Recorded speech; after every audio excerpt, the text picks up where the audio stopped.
It's the mystery of iniquity. Said it's the misery. There can't nobody be perfect. There's nobody perfect. And all those things of that nature. We're going to see what the word of y'all got to say about it. We're going to see what y'all sure got to say about it. So I think y'all sure got something different to say than what the world got to say. So let's see what y'all sure got to say.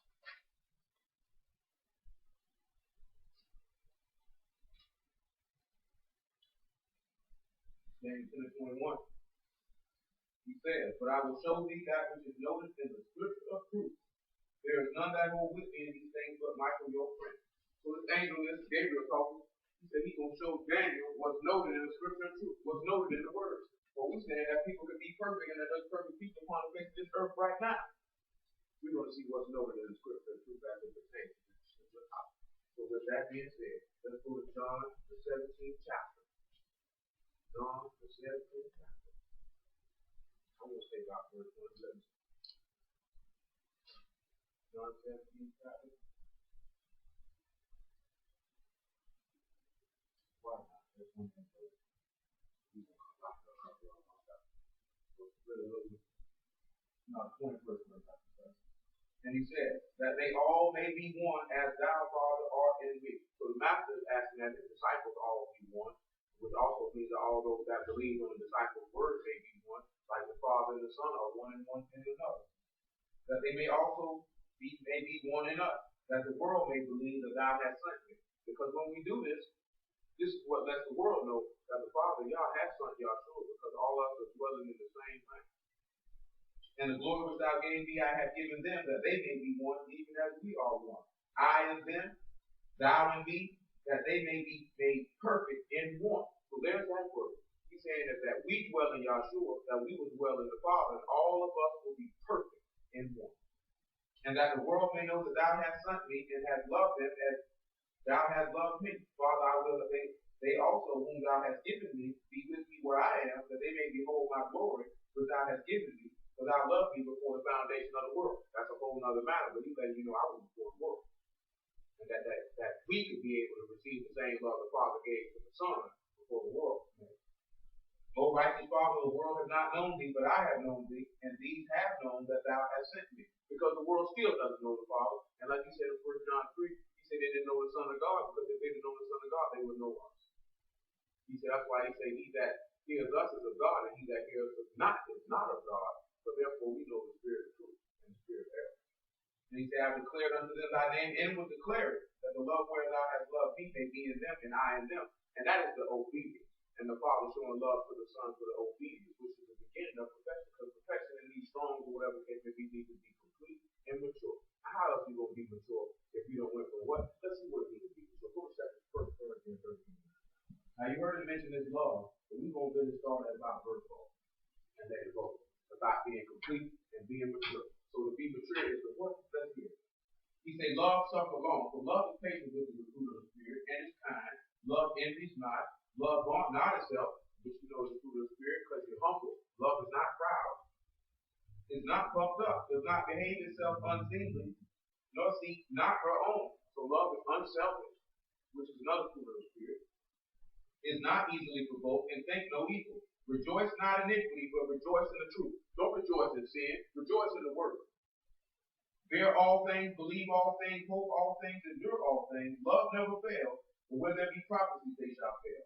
Whether they be tongues, they shall cease. And whether there be knowledge, it shall vanish away. For we know in part, and we prophecy in part. But when that which is perfect is come, then that which is in part shall be done away. So who was that came to bring perfection? That was Yahshua. So when that comes, all these things will be done away with, and then you become what? Mature. Because when I was a child, I spake as a child, I understood as a child, I thought as a child, but when I became a man, I put away childish things. And that's just like what he mentioned in another one of his letters. He said, please, youthful love. Put some things to the side. You can't come completely mature, still chasing after things that children chase after, still thinking that's the way that a child thinks. Because you're going to perish, because you're going to seek after sin, and Satan's going to have you in the weak law. He said, for now we see through a glass darkly, but then face to face. I know in part, but then shall I know even as also am I known. So what you know is what's going to show how people are going to know you. Do you know the word of God? Because if you know the word of God, then they're going to know you. And if they know you, then they're going to know the Son. If they know the Son, they're going to know the Father. And then they're going to actually see what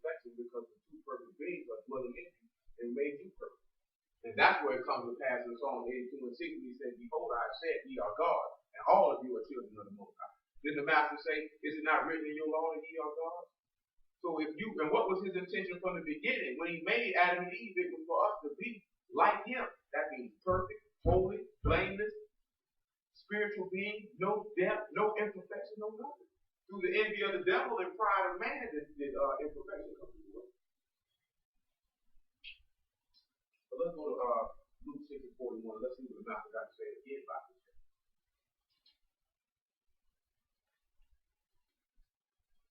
Listen to what he said.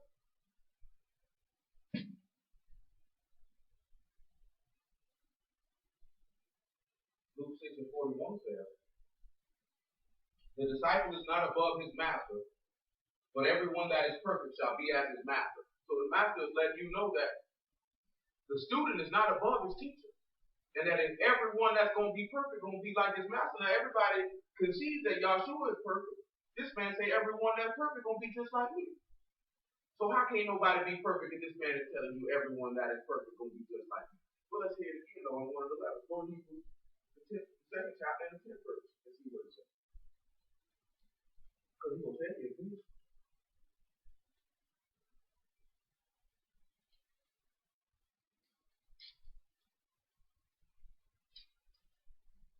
What he say? Well, let's go at verse 9.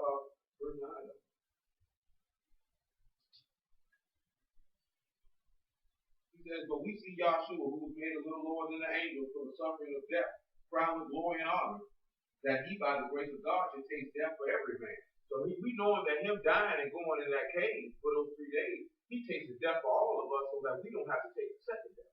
He ain't talking about that first death. Because of Adam, all of us don't take the first death. But you don't have to take the second death because of the sacrifice of Yahshua on the side. For it became him for whom are all things, and by whom are all things, in bringing many sons unto glory, to make the captain of their salvation perfect through suffering. So it says that he was made perfect through suffering. This is why he asked his disciples, are you able to drink from the cup that I drink from? Are you able to be baptized in the baptism that I'm baptized with? Can you go through what I'm going to go through? They said we are able. You got to ask yourself, are you able? Because he was made perfect through suffering. A lot of people want the kingdom, but they don't want to suffer. Because you might have to suffer. We already know from that, from what Peter said, that all of us are not going to suffer. But blessed are ye if you do get reproached to suffer for the name of the Messiah. Because on your part, he's even spoken of. I mean, on their part, he's even spoken of, but on your part, he's doing it. You know what I'm talking about? That's not a bad thing to have to suffer. Everybody's not going to, but rejoice if you do suffer, because it said he was made perfect through those sufferings. Say, for both he that sanctified and they who are sanctified, all of one. For which cause he's not ashamed to call him brethren. Then he said, make them perfect in one. That's what he said. And he said that he set you apart so that you could be set apart, so that you could be perfect in one with him in the Father. But let's see about that again. Let's go to the same chapter of John, 17 chapter. He says, hear, O Israel, Yah God is one Lord. Thou shalt love Yah thy God with all thy heart, and with all thy soul, and with all thy might. And these words which I command thee this day shall be in thy heart. We know we got to circumcise the foreskin in our heart. We know the word, the new covenant is the word, and the law laid up in your heart. So we know to love Yah is to keep his commandments. So you already know by loving Yah with all your heart and all your soul, you fulfilling the law. That's common sense. You know what I'm saying? That's not saying that, oh, you got the buck, because you know what love means according to his word. Which is keeping it right there in Exodus 20 and 6. You ain't got to go in the New Testament for it. It's right there in Deuteronomy 7 and 9. The Master said, if you love me, keep my commandments. He said, I love them that love me. And the Lord is man, and that's perfection. That's being a wise child. You obeying your parents. You obeying your father. We got natural parents. Did you not obey them? Some of us did. Some of us did. But if you didn't obey your natural parents, you didn't love them. But when you did what they said, you showed forth that you love them because you obeyed their word. That's one of the commandments, to honor your father and mother. Respect what they say. If you can't respect your parents whom you have seen, how you going to respect your father in heaven whom you have not seen? That doesn't make any sense. Now let's go to Mark 12. So we can just get that one half, we can come back to it in the next part because we got time to go.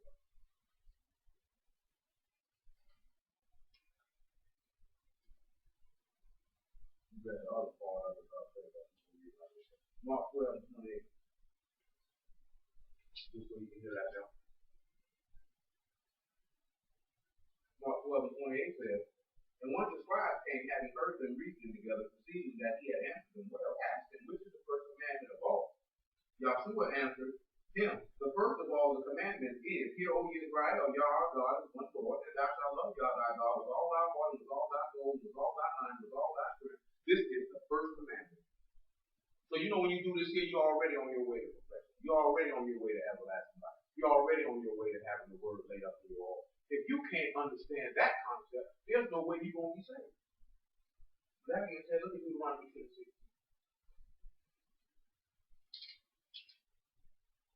Like I say, we know the 8th day symbolizes the circumcision of the heart. Because it's only 2 feast days out of 8 days. Tabernacles and Passover.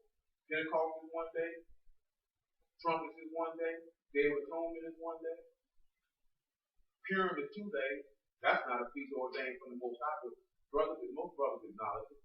The only other one that's like that is Feast of Dedication, which everybody don't acknowledge. It's 8 days, and it says in the Apostle that it springs up after Tabernacles.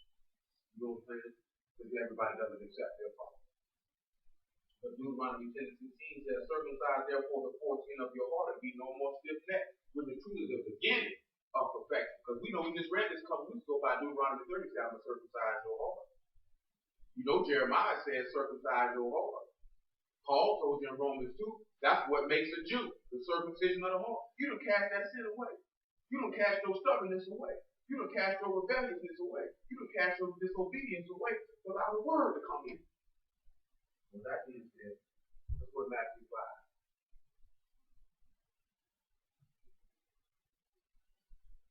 I want to say about let's go about verse 2.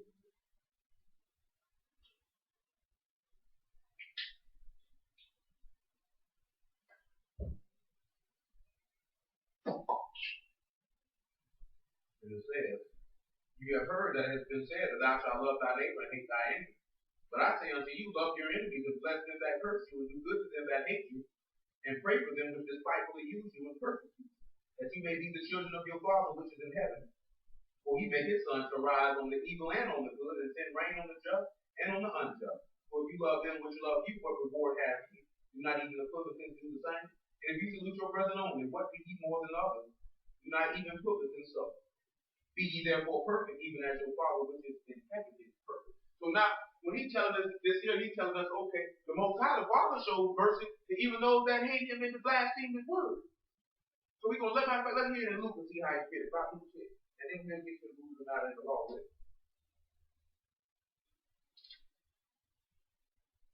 Luke 6 is about, he says in verse 15, you shall do no unrighteousness in judgment. Thou shalt not respect the person of the poor, nor honor the person of the mighty, but in righteousness thou shalt judge thy neighbor. So that's the sign of perfection right there. He said, don't do no unrighteousness in judgment, and don't respect person. Who's the right party, justify the right party. Who's the wrong party, they must be condemned. We come out condemning to death, but they must be shown that they are incorrect and restore whatever the matter is that's being disputed at that time. He said, thou shalt not go up and down as a talebearer among thy people, neither shalt thou stand against the blood of thy neighbor. I am Yah. Don't be around here telling people secrets. Don't be around here telling people business. You know what I'm saying? Don't do that. That's not a sign of perfection. He said, thou shalt not hate thy brother in thy heart. Thou shalt in any wise rebuke thy neighbor and not suffer sin upon him. Now let's go to 1 John. What you got? Go to 1 John 3. Now here he said, don't hate your brother in your heart now. Now we know who our brother is. He that doeth the will of God. That is my mother, and my brother, and my sister. Yeah, we got natural brothers because we're Israelites. But that don't mean we brothers. But we still got to not hate our brother in our heart, even if they out the way. Because you got to correct them, let them know, hey man, you're going to die by that one. You know what I'm talking about? But see, a lot of our brothers don't want to hear that. Oh man, you're judging me. I'm not judging you. This man says, don't suffer sin upon your brother correctly. Listen to what he says in the 11th verse of the 3rd chapter of the 1st epistle of John. But this is the message that you heard from the beginning, that we should love one another. Not as Cain.